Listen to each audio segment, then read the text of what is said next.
Right, so I'm joined now by Betfred's Alan Firkins. Alan, lots to look forward to this week just before Christmas because it's the Carabao Cup quarter-finals. So just to run through the fixtures on Tuesday night, we've got Arsenal hosting Sunderland, and then on Wednesday night, Liverpool entertain Leicester City, Chelsea make the short trip to Brentford, and Tottenham Hotspur host West Ham United. So first of all, looking at the competition as a whole, the Kings over the past few years, Manchester City, out of it, strangely enough.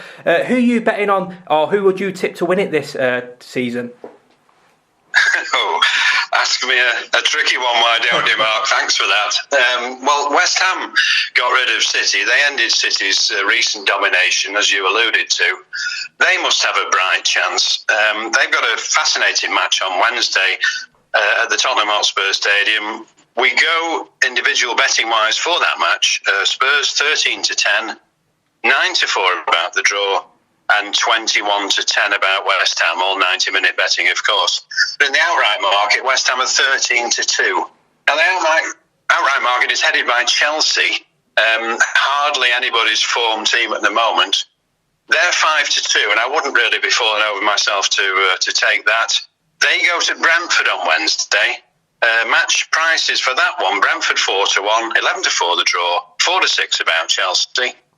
Again, Chelsea 4-6, plenty skinny enough for me there. Not in the greatest run of form at the minute. A few little COVID issues with players, etc., as many clubs sadly are struggling with at the minute. And Brentford, we know what they're capable of on their home ground. I think that 4-1 looked very tempting. Brentford in the outright 20-1, perhaps asking a lot for them to emerge and win this trophy.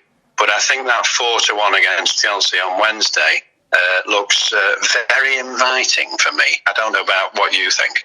Yep, certainly does. But looking at the outsiders in this competition, League One Sunderland, of course, former Premier League outfit, a fair few years ago now, it has to be said. I think this is their third season in League One. So, as I said, they are the outsiders to win the competition. They make the trip to Arsenal. Arsenal heading into that game on the back of a 4-1 victory at Leeds on Saturday. What do you make of Arsenal's indifferent form this season?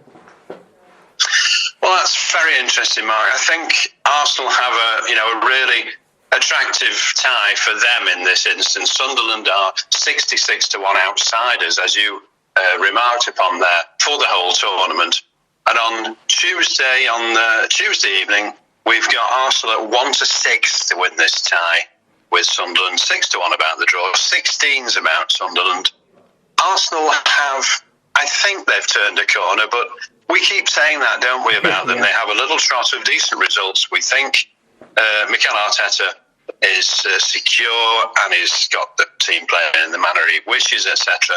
But given the problems they've had with Aubameyang recently, the spirit seems to be strong. They've drawn a few lines. The players seem to be playing for him. They've got a really good young team. It's interesting. I'd like to see them come up against the Liverpool and Manchester City in Premier League action shortly and just see exactly what the new Arsenal are made of.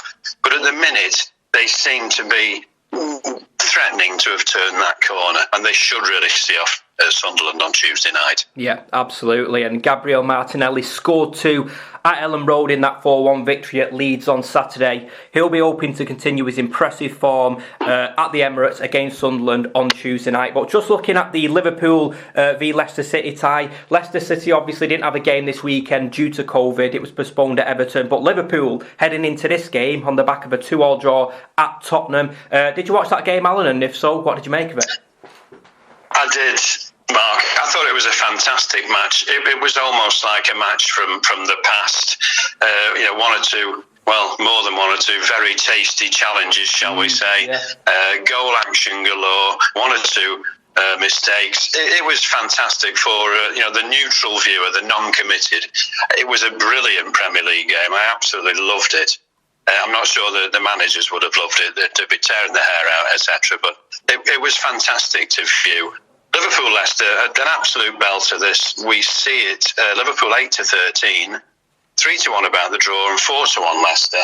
And if you fancy Liverpool to win the trophy outright at this stage, before these quarterfinals take place, it's Liverpool 100-30, the second favourites behind Chelsea. And I think they're very, very worthy second favourites. In fact, I'd have them favourites in my book. Don't tell the traders, but I think, given Chelsea's form at the minute, Liverpool, they've got a nice home tie. Yes, Leicester are a very good side. And we should also stress, of course, Mark, that with all the injuries and COVID stuff going on, team selection won't be easy for any of these teams, I guess, this midweek. We'll be guessing a little bit as to who'll cross the white line on the night. Absolutely. Well, hopefully COVID won't put paid to any of the upcoming fixtures. There's a lot of tasty ones coming up, and I'll be speaking to you on Friday, Alan, for another Betfred Sports Talk ahead of the Boxing Day fixtures. Probably one of the key days on the football calendar. I can't wait for that one. So yeah, look forward to speaking to you then.